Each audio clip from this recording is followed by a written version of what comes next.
আসসালামু আলাইকুম। আশা করি প্রত্যেকে ভালো আছেন। আজকে আমরা রাইটার বের অষ্টম পর্ব নিয়ে হাজির হয়েছি। তো আজকে আমরা জানবো কিভাবে সিভি আপলোড করতে হয়। তো চলো শুরু করা যাক। Education and experience proofs.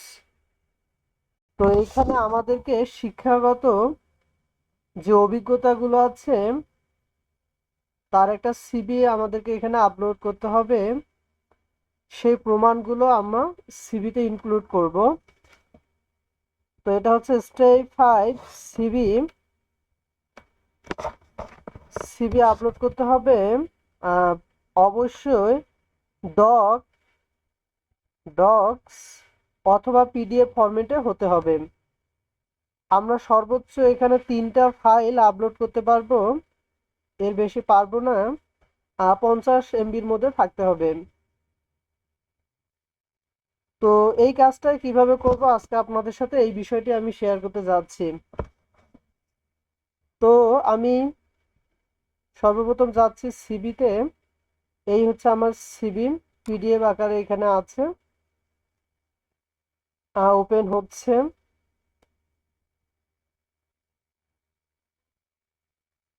একটু লোড নিচ্ছে, প্রসেসিং হচ্ছে সিভিটি। আমি জুম করতেছি সিভিটিকে আমার। এই হচ্ছে আমার সিভি, কারিকুলাম বিটা, জীবন বৃত্তান্ত। এই সিভিতে আমার সবকিছু ডিটেলস বিস্তারিত বর্ণনা দেওয়া আছে। যারা আপনারা সিভি তৈরি করতে পারেন না তারা আমাকে নক দিবেন, আমি এই ফরম্যাটে আপনাদেরকে অতি সহজে পাঠিয়ে দিব। আমি একটু দেখাচ্ছি সিভিটা আপনাদেরকে।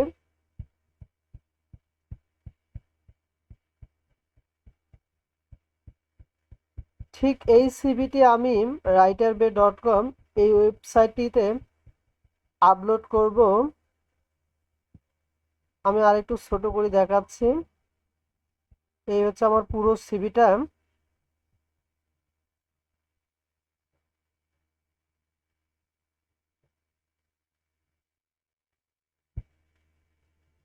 তো আমি আবারও writerbe.com এই ওয়েবসাইটটিতে আসলাম। এখানে আমি চাপ দিচ্ছি আপলোডে। আর দেন এখানে হচ্ছে ব্রাউজ।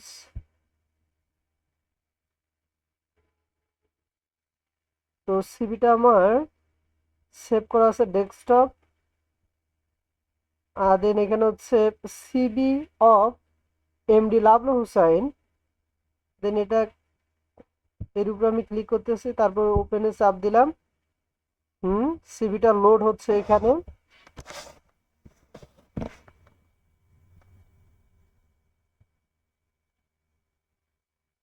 তো এখানে একটা ডেসক্রিপশন অপশনাল দিলে হবে না দিলে হবে, তো আমি দিচ্ছি এখানে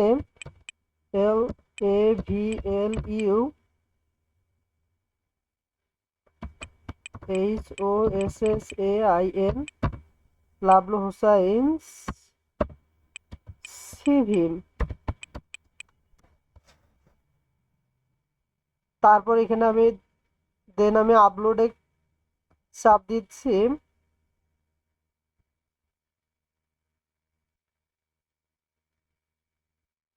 এখানে দেখাচ্ছে ইউর সিভি সাকসেসফুলি সাবমিটেড। আমার যে সিভিটা আছে সিভিটি তারা সুন্দরভাবে গ্রহণ করেছে। দেন আমি ওকে বাটনে চাপ দিচ্ছি।